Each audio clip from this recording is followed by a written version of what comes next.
बोलो। गुरु जी, अगर किसी के प्राणों पर संकट आ जाए तो किसकी उपासना करनी चाहिए? जिस किसी भी व्यक्ति के बच्चे के ऊपर, परिवार के ऊपर, पति के ऊपर, पुत्र के ऊपर, किसी के ऊपर भी ऐसा कोई यदि संकट आया हो कि प्राण उसके लिए जो है कि जाने वाले हों, अथवा प्राणों पे संकट हो, अथवा कोई खो गया हो, लौटा न हो, सही सलामत लौट आए उसके लिए, अथवा जहाँ कहीं भी हो वहाँ सुरक्षित हो उसके लिए, तो ऐसी परिस्थितियों में व्यक्ति को माँ दुर्गा की उपासना करनी चाहिए। इसकी एक प्राचीन कथा भी है, जिसकी जो कथा भागवत और देवी भागवत दोनों में इसका वर्णन आता है। सत्राजित नाम का एक यादव था जो सूर्य नारायण का बहुत बड़ा भक्त था, और सूर्य नारायण की कृपा से उसको समयंतक मणि प्राप्त हुई थी। समयंतक मणि कहते हैं वह सोना तो देती ही थी, साथ में उसको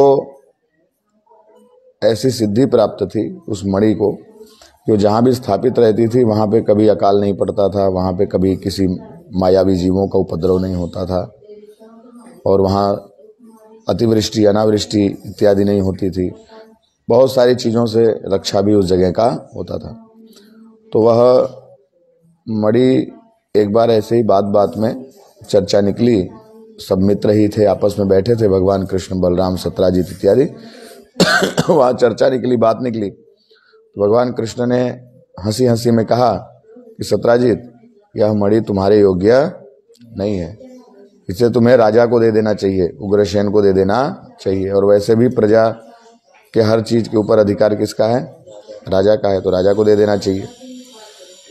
तो इस बात को उस समय हंसी मजाक में टाल गया, लेकिन 2-4-10 दिन बाद, 15 दिन बाद कहते हैं उसका प्रसेनजीत नाम का जो भाई था वह मणि को गले में लटका करके और वन में चला गया शिकार खेलने के लिए, और वहाँ कहते हैं कि हिंसक पशुओं ने उसका वध कर दिया। कहते हैं वह मणि प्राप्त हो गई किसको? तो कहते हैं ऋक्षराज जामवंत को वह मणि प्राप्त हो गई। जामवंत ने उसको खेलने की सामग्री समझ करके अपने लड़की जामवंती को दे दिया खेलने के लिए। जामवंती उसे खेलने लगी।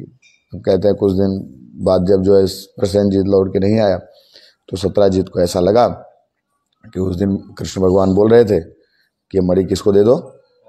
राजा को दे दो। तो राजा जो है क्या बोलते हैं, लगता है कृष्ण भगवान ने ही वह मणि मेरे भाई से चुरा ली और मेरे भाई को मार भी डाला। फिर वो इसी बात का प्रचार प्रसार करने लगा। तो प्रजा से ये बात होते होते भगवान के पास आई। भगवान सोचे कि देखो ये तो बड़ा अकलंक लग रहा है मेरे ऊपर। तो कलंक को धोने के लिए भगवान कुछ लोगों को साथ में लेकर के और वन की तरफ जिधर वो गया था उधर उसको ढूंढने गए। तो कुछ देर दूर गए तो वहाँ देखे उसका कवच इत्यादि, उसका घोड़ा इत्यादि मरा पड़ा हुआ था। तो और आगे गए तो वहाँ एक गुफा दिखी, तो गुफा में प्रवेश कर गए। और जब वहाँ गए तो कहते हैं वह जो मणि थी उससे जामवंत के बच्चे इत्यादि सब खेल रहे थे। तो कहते हैं कि वह मणि को लेने के लिए जब भगवान पास में गए तो बच्चे शोर करने लगे। उनकी जो वहाँ पे रखवाली करने के लिए जामवंत जी ने रखा था वो भी शोर करने लगी। शोर सुन के जामवंत जी आ गए और भगवान का युद्ध चला जामवंत जी के साथ, और युद्ध में विजयी होकर के भगवान लौट आए और वह मणि उसको दे दिए। लेकिन जब तक वो लौटे नहीं थे तब तक कहते हैं कि वह युद्ध 28 दिनों तक चला। कितने दिनों तक?